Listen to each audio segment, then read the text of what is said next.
So I brought up your website as well. Which one? That one. Oh, milk. Okay. So we will pull that up. Now I just have to.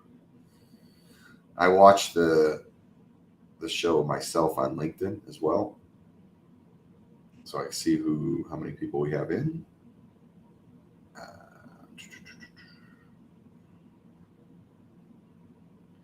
All right. So how's Texas today? The heat is coming on. So today will be a cool day, probably high 80s, but we're going to be in the mid to high 90s for the next 10 days. I love it. Are you a Texas native? I was born in Boston, raised in San Francisco, and I raised my kids in San Diego and Orange County. Oh, wow. That's crisscrossing the country. Mom was from Boston, dad was from San Francisco, so. Got it. How'd you end up in Texas? A company, Hyphen Solutions, technology company. Yeah. When I left Toll Brothers, they recruited me to go run the custom home building division. Okay. And then 12 months later, they decided, nah, never mind, we don't want to do that. So I was about ready to head back to Southern California, but we had made a lot of friends here. We were in no hurry, and the folks here are just so darn nice. I mean, they're polite. They have good manners. Nobody ever honks their horn at you. And they're just really, really nice people. So we just fell in love with Texas and decided to make it home. That seems to be what a lot of people are doing, especially the Californians, right? 1,000 people per day for the past 12 years have been moving to Texas. I saw John Burns talk once, and by the way, I love his commentary. It's fantastic. And yeah, John's great. Yeah, one of the things he looks at is U-Haul rates. Yes. And it will tell you where people are moving to. And he said basically a U-Haul from California to Texas, super expensive. From Texas to California, it's basically free. Yeah, because those are all empty hauls, right? Unless they can get someone to fill it up and pay to get it over there. So yeah. It makes sense. All right. We're still at 11:59. So do you have good plans for Mother's Day weekend here? Are you all set? Tomorrow is the Scottish the Highland Games. Around the country, there's Highland Games, but here in Texas is the largest one in the United States, and so we like to attend that once a year. And I do have some Scottish heritage. My wife likes to remind me of my McDonald side of the family, and although I don't wear a kilt out there yet, she sure is voting for me to get a kilt on. So, well, my sister married a Scottish fellow, and I wore a kilt for his wedding. So I have two kilts now in the in the wardrobe, but a fancy one and then another Utila kilt. I haven't quite figured out the proper place to wear the Utila kilt yet. But those Highland Games are cool. That's like where they flip the big log and stuff, right? Yeah. They call them heavy athletics. I can only imagine. That's interesting. All right, so let's get this off. Welcome, everybody. It is Friday, which means it's time for the SmartMarket call. And today, talking about the market definitely slowed up a bit for everyone. I think there was some digestion period this week. We saw a lot of offers on the platform, not as many bids. We did move some Brazilian plywood this week, which I think it's a testament to kind of the conversation we're going to have here today about supply chain, in that our world is definitely global, and it's important to expand your horizon and make sure that you have all aspects of the supply chain covered as far as opportunities go, because you never know if you're saying, oh, I'm not going to use Brazilian plywood just because you don't know enough about it, that shuts the door on a potential opportunity for you. So that's my 2 cents. But without further ado, I'm welcoming Ken Pinto onto the show today. Welcome, Ken. Hey, thanks. Thanks for having me on. It's a pleasure to be associated with your group. I think you guys are doing a great job. Oh, well, thank you. Thank you very much. So, Ken, how do you find yourself on our show? What brings you? How did you get into this whole industry? You've got a pretty storied past. I think, people understanding where you come from will help them appreciate the message you're bringing today. Yeah, sure. That does help with the context. I grew up with a tool belt around my waist, so I started working on job sites when I was 11. By the time I was 12 years old, I was a full-time employed carpenter downtown San Francisco. I worked on that job site for 4 years. How old were you, did you say? Between the ages of 12 and 16. You were a full-time carpenter at the age of 12? Yeah, so I would work immediately after school, drive right down to the job site and be there until the early evenings. I work on weekends, every school break. I quit school a couple times, got in trouble. I liked working more than I liked going to school. And so I struggled with that from time to time. My last 2 years of high school. Your parents were okay with this whole idea of you swinging a hammer at age 12? Very supportive of it. Yeah, my dad was a steel worker, and so blue collar for sure. And cool. And I got into it because their friends, my parents' friends, was putting an addition on his house about the same size as his house, so doubling the size of his house, and it was just him. It says, "Hey, would you like to go help Mr. Price put an addition on his house?" And I said the same thing any 11-year-old boy says. I don't know, right? And then that summer, I found out very quickly that I have a knack for the trade. So I learned kinesthetically. So if I can touch it, I remember it. And so I became very good with tools and measuring and cutting and installing. And by the time the summer was over, he goes, "You're as good as some of the carpenters I have working for me. You want a job?" I was like, "Yeah." And so I loved it. And so that job site was near Moscone Center in San Francisco. For 4 years. It was a good part of my formative years of my life. Last 2 years of high school, I built 5 houses. After high school, I joined the Navy Seabees and did construction for the Navy in Spain, Cuba, Guam, Japan 3 different times, and several military bases in Southern California. I'm a carpenter, mason, plumber, electrician, steelworker. Dad was a steelworker. Heavy equipment operator, most pieces, and a pretty good surveyor. So it made me, so after 14 years of being in the military and doing military construction, which is commercial construction, I decided to go into high volume production home building because the home building business is a warm business, whereas commercial construction can be a little bit cold. And so I jumped right in and then began to continually improve my construction operations. Quickly found myself in charge of construction, and then one day I realized that material management or lack of good material management was preventing me from continuing to excel. In a normal continual improvement process, you improve, then you plateau, then you improve, then you plateau, and you improve, then you plateau. And that's the normal cycle of continual improvement.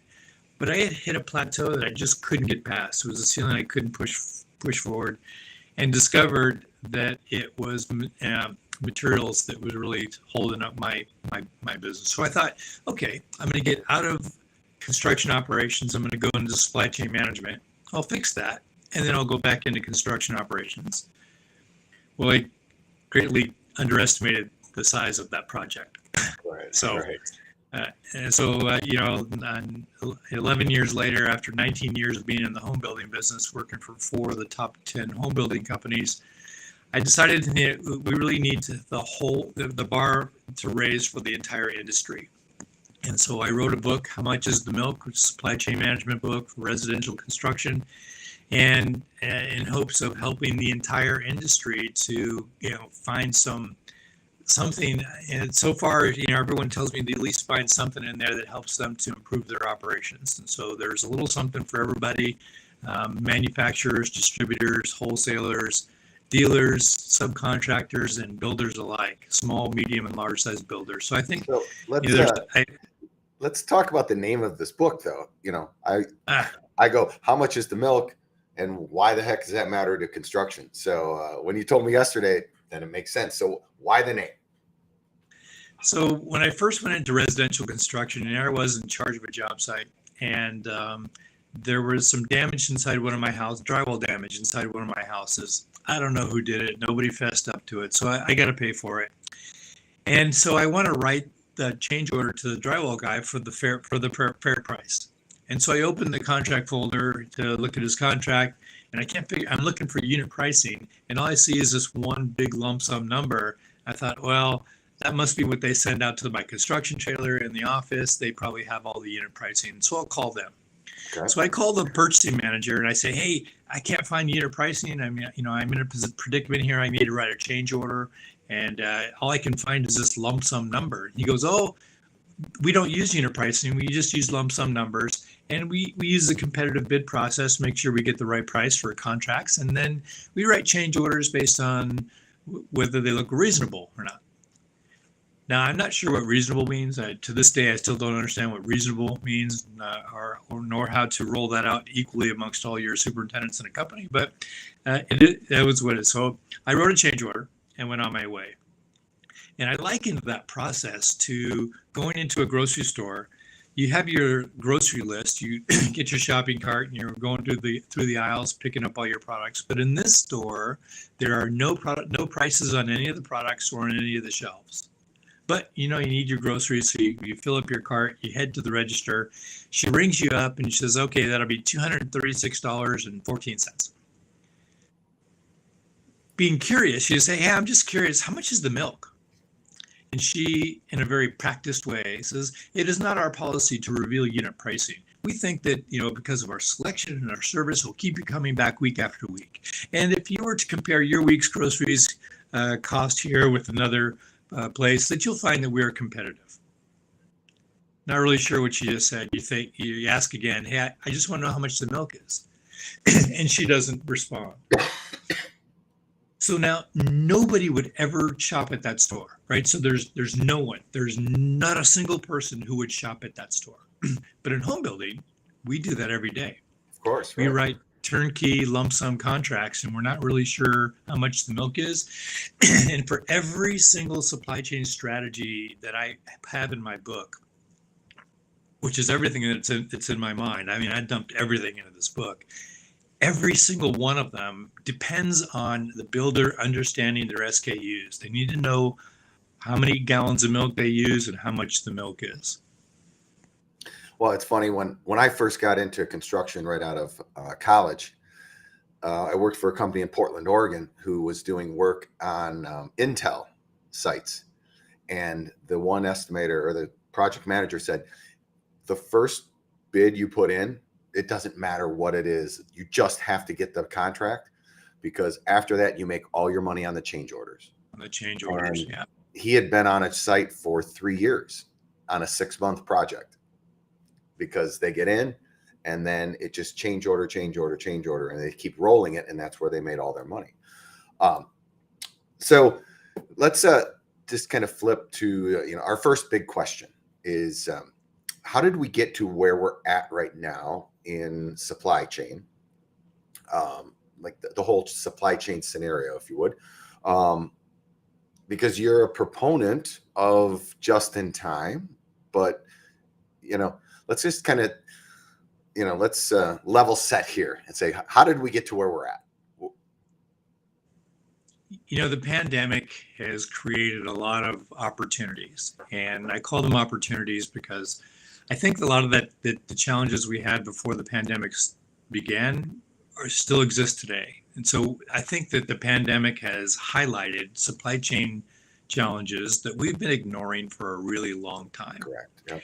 And so, and so for that reason, I'm actually glad for the crisis. I mean, I hate for us to have trouble building houses, and there's a lot of families out there that need homes and can't find one, and that wrenches my heart a bit. I also hate that affordability is really wiping out the people at the lower end of the income level, which kind of kills me too. But I think that there's an opportunity for us to recognize that supply chain management is an opportunity for us to improve construction operations.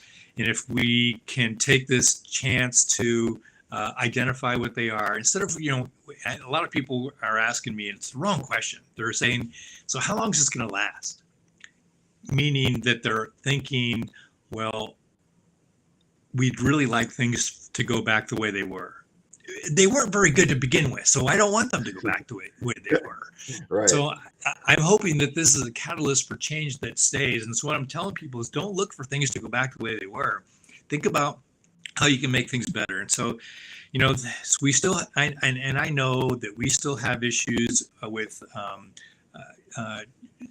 production in China and container ships coming to the ports in LA, and their ports are still backed up. Not as bad as they were, but they're still backed up, and on and on and on. I know that we still have those issues, but in our own backyard, we have a lot of issues we could be working on as well. And so we could be much more efficient than we are today. And so that's and yes, you're right. I have been touting just in time for decades, more than 20 years. And because I think we were capable of it at those times. We're not now. So today, my recommendations to builders is not just in time. It is purchase in advance of need, because there is no longer a buffer of inventory in the supply chain. Everything that is being manufactured is being sold. Boom, boom, boom, boom, boom. And so inventory levels of materials have gone down so low that just in time just isn't quite possible anymore. So here we are. We're a couple of years into this pandemic. There's still folks thinking that, okay, we'll just wait for it to go by. Oh, come on now, it's been 2 years. Things aren't going to get switch overnight. And I think that well, I think what's important, though, you say get better. Better to them means go back to the way it was, because they probably don't want to change their processes. That's a good point. It's change is not easy. There's always a challenge to change, and change is a big 4-letter word. It is. I like to tell the story of the Max Planck Institute of Cybernetics. They did a study. You've always heard that people walk in circles when they get lost, and until 2009, there's never been any empirical data to determine whether that was actually true or not. Well, they did a study. I have no idea who funded it, but they did a study. They took people out into a thick forest and gave them one instruction: walk straight. Don't veer. Walk straight for as long as you possibly can. And they have GPS trackers on, so they could see where they walked. And so how do you think they did, Mike? I'm guessing they walked in circles. Yeah, they did. We do. We walk in circles. And so a lot of study was done on that. Is it because we have one leg longer than the other? Is it because, the wind blows even a little bit to one side? Is it because of terrain? And it's none of those things. Turns out it is psychological. So the further we walk away from what we know, the more uncertain we are about what lies ahead of us. Of course, right. And we have a natural tendency to circle back to where we were, even if it's not where we want to be.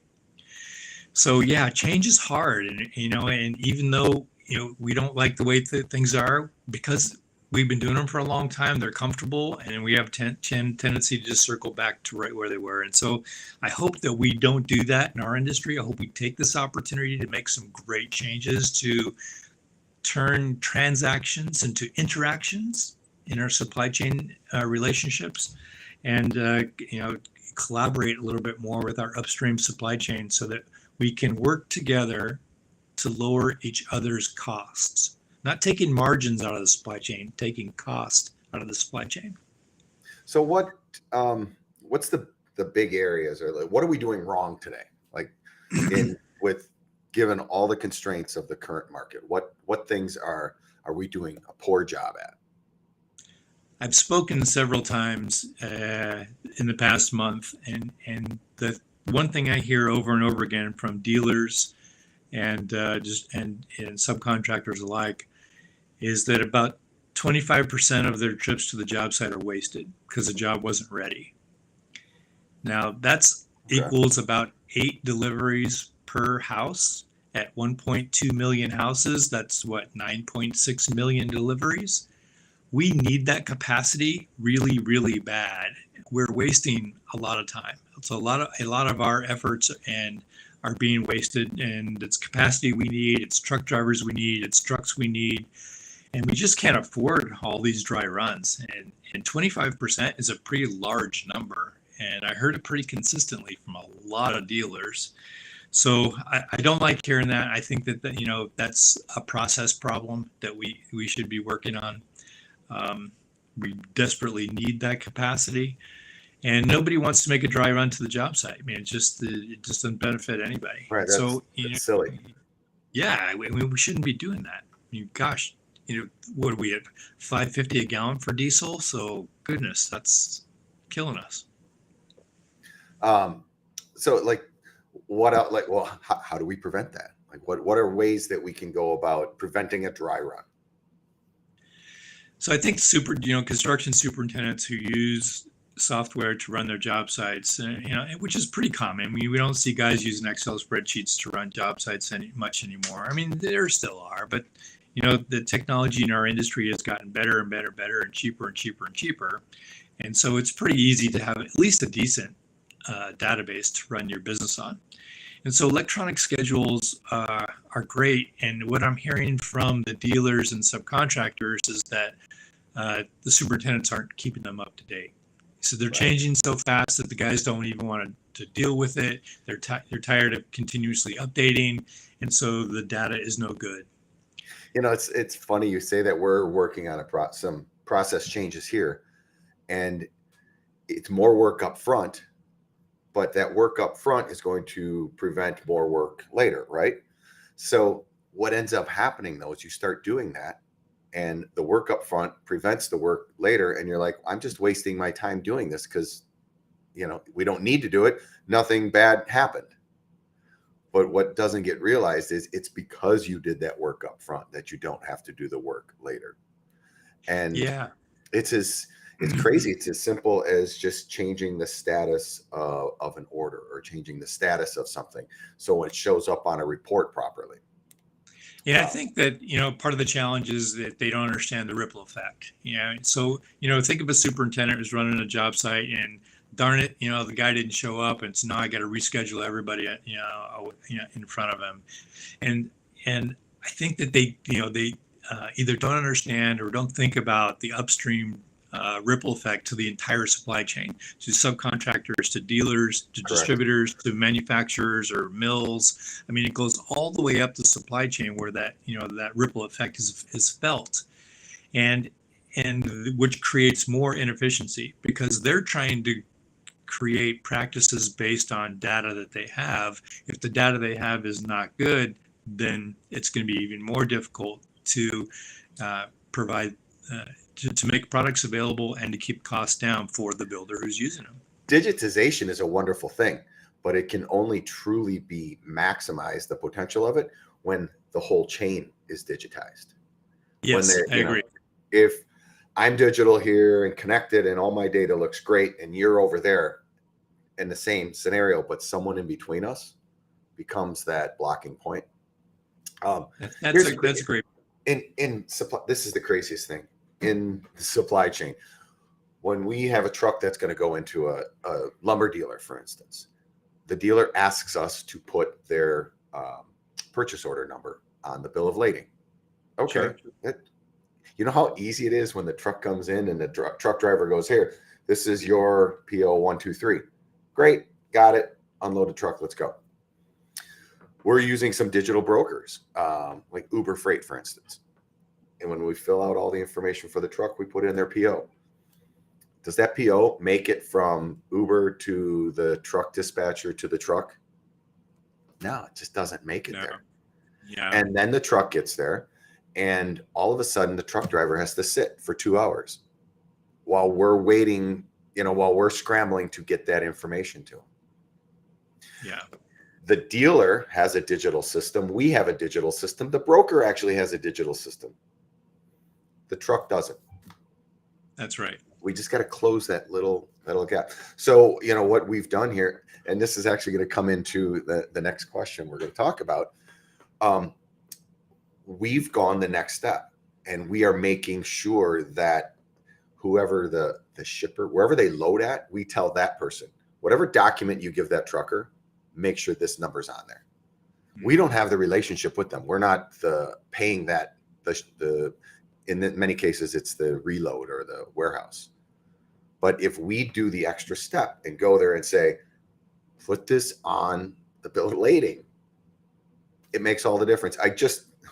I'm going through some stuff right now, and I have two documents right here that I was working on. One has the shipper or the customer's PO, one doesn't. Hmm. This took me about 3 seconds to rectify. This one I'm still not done with. Yeah. So it comes back to what we talked about yesterday in preparing for the call. How do you make yourself be a better customer? So I think that's the key. Materials are out there. Builders are complaining to me all the time that they're not getting enough of them. I said, well, someone's getting them. And if you want to be the builder that gets them, you need to become the preferred customer. Yep. And preferred customer means different things to different people. And so one by one with each of your suppliers, you need to sit down and talk about, hey, what is it? And this is the best question I ever asked in my life. I said, what is it we do that costs you money? And there are things that I can do, things that I can change that will help reduce your operational costs. Oh my gosh, suppliers love hearing that question. They love it. They're like, oh yeah, I'm telling you, I got an earful. And so, in things that everyone thinks about, like fast pay, jobs ready, no wasted trips, pleasant to deal with, great forecasts. I mean, those are simple things. But then there's be little nuances that are unique to your company and their company that when you sit down together, you can discover together with the intention of lowering each other's cost of operational costs. Absolutely. And so when you do that, you will become the preferred customer. And I have guys, I have best friends that are working for home building companies, and they're like, nah, it's just about money. Whoever pays the most money gets the products.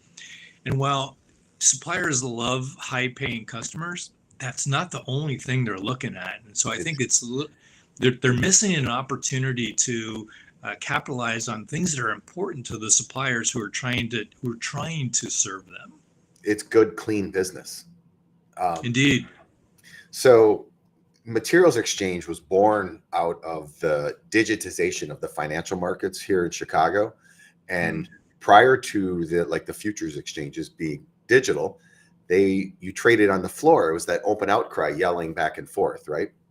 On busy days, they had just about every day, there was a thing called an out trade, which means you and I made a trade, but it didn't match up. Something was wrong. And the next day we had to go back and settle it up. Okay. Because it goes through the system and it didn't match. Those out trades had the potential to be really expensive. And it became known if you traded with so-and-so, you were more likely to get an out trade. And yes. people would avoid those type of transactions. And it's the same in business. If I know I'm doing a transaction with you, but it looks really profitable, it's probably going to be messy. Well, maybe I can do 2 transactions that make less money in the same time that I would have to deal with this one messy one with you. Yes. And in the financial markets, when everything went digital, it just cleaned those up. When the entire supply chain is digital, it absolutely cleans up that mess. So going back to what I was talking about with the trucking, where that document or that number's not on there, what I'm looking for, and it's going to happen soon, is digital bill of lading. When the truck driver doesn't have to be responsible for that, where it just shows up in the cab of his truck on his his iPad or whatever he's using. Yes. And we're moving there. I mean, that's the key to this whole supply chain. The thing, though, is while that sounds very non-human because it's all digital, the reality is it's the relationship you have between the companies that allow you to get that connectivity and to keep the connectivity. So you're passing data. The worst thing humans do in the whole entire world is pass data around. We've proven it with the telephone game, right? You put 10 people in a circle, you can't get the same message passed around. That's right. Yeah. But what humans do really well is use their creativity to solve problems. So it's when we use a computer or a digital solution for a repetitive process, which in the supply chain, there's tons of them, it makes sense. And it frees up our time to work on more creative solutions. That's perfect. And that's exactly what I've been teaching lately, is how to transform transactions into interactions. So automate those transactions that are mundane, that are, have to be done every day. Automate those things, bill of ladings, purchase, a purchase order, a request for quote, et cetera. Automate those things so that you can spend time interacting with your suppliers to learn more about each other's business. And let me talk one more thing about preferential treatment, because I learned something really interesting. And one of the things that a supplier told me that was an issue with I was buying turnkey through a subcontractor, and the subcontractor was buying from the dealer. And the dealer told me that he was not getting all the materials that I wanted, nor was he getting the best pricing, because he was rude. Had nothing to do with volume or the price he was paying, margins, rudeness. So I found out that rudeness plays a pretty high role in whether you become known as preferential treatment or not. So, as a builder, that's something I never would have tolerated. So, and it's kind of old school. You got to be the tough guy, and the tougher you are, the better deals you're going to get. And I found out that's not the case. That the more collaborative you are and work together as one team instead of two, that's when the best pricing, best availability happens. I think it's interesting when you look at the Silicon Valley or the tech companies that have just blown up and become so successful. There's an underlying theme out there where everyone works together. I mean, they have open source software, and the whole idea is like, my advancement, I will share, and you can grab it and you can take it in another direction and advance. So, talking about that collaboration, look, we got a problem on our hands in the United States. We don't have enough houses, right? Yes. And quite frankly, I think we're building them the wrong way. Yeah. We need to come up with a better solution.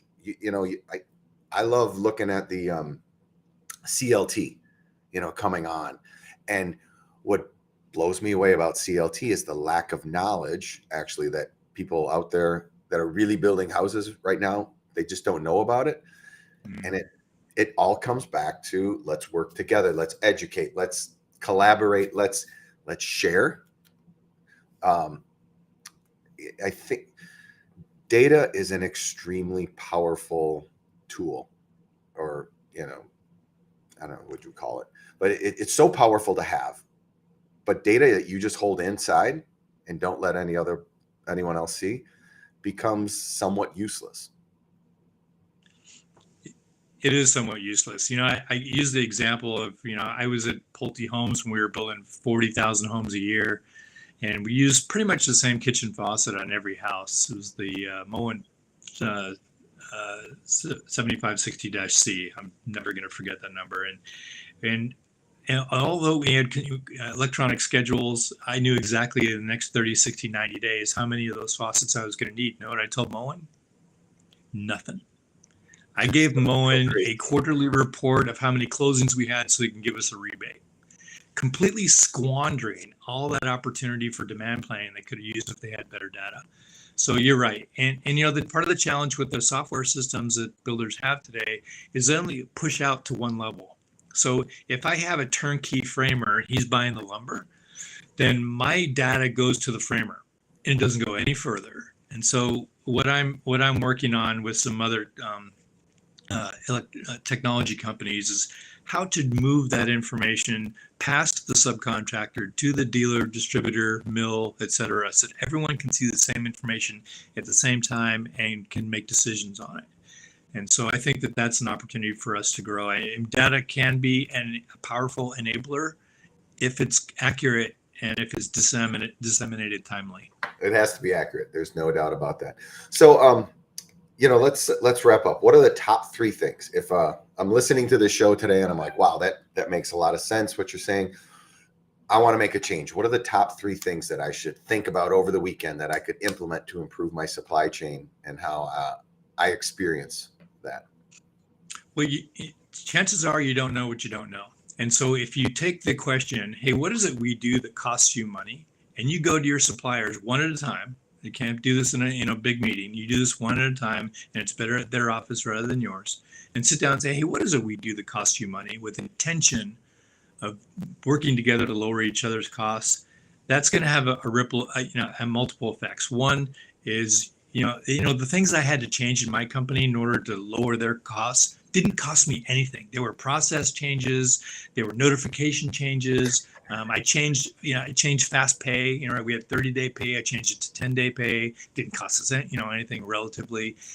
There were just process things. Didn't cost me anything, but made a big difference to my upstream supply chain. I didn't know. So I didn't know what I didn't know. So asking that question, and then when you do that, it's going to show you what you need to do in order to become preferential customer. When you're the preferred customer, you're going to get the materials you want, and your pricing is going to be probably a little bit better than the guy next to you who has a rude front office staff who's not being very nice. And so that's really the key to making big improvements, is going out there and learn how to find out where to make the improvements. And then my book is loaded with supply chain methodologies. You can't take advantage of any of them until you know how much the milk is. You've got to understand your SKUs and your quantities and pricing before you can move on to any supply chain methodologies that are going to help you out. So you got to communicate, collaborate, and be congenial. The 3 C's. You heard it here. And one last plug though for SKUs. I would love to see a standardized SKU across the building materials industry, but that's a bigger fight for another day. Ken, this was great. Let's finish up with the question we always finish with, which is, what does Ken Pinto see that no one else sees, that if you brought it up at a cocktail party, people would laugh and think you're a little crazy?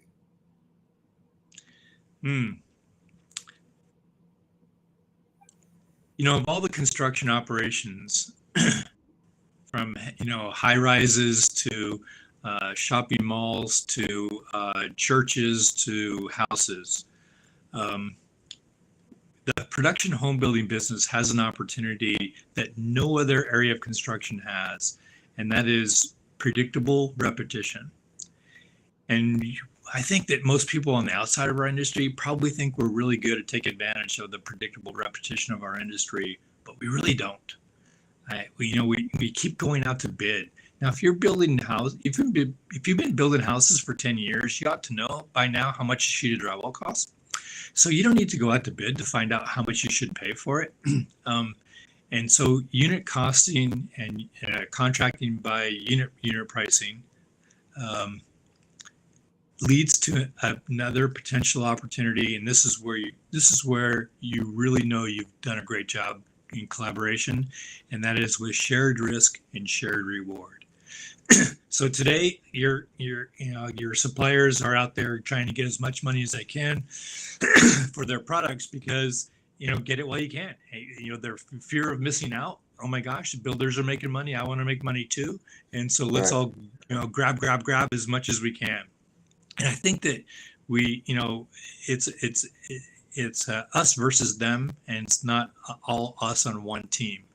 And so when you create contracts or relationships of shared risk and shared reward, so when builder margins are good, then your margins are good too. When builder margins go down, then yours go down too.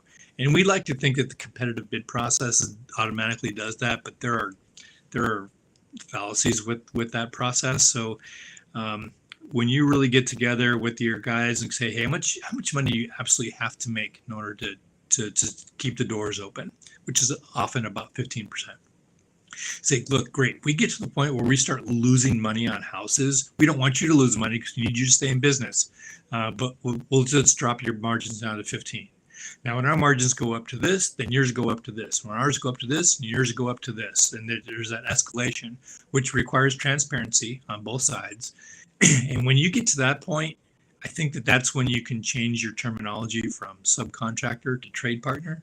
And that's when, you really got a good thing going with your suppliers. That's when you know that your collaboration is working.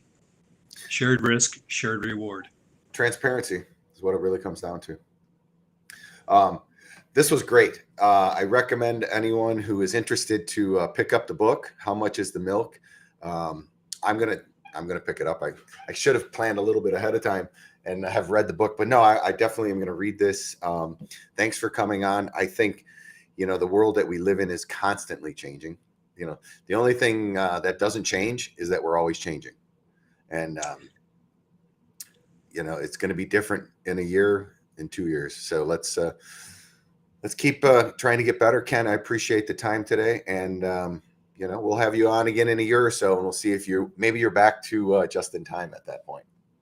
Sounds good. Hey, Mike, if your folks will order that book on howmuchisthemilk.com, I'll go ahead and I'll sign all of them and put a little personal inscription in them for you. Oh, that's fantastic. So I guess if you're going to order the book somehow, let Ken know you came through Materials Exchange's SmartMarket, and he'll sign it for you. Fantastic. All right. Thanks, everyone. Have a safe week, and we'll catch you next week. See y'all.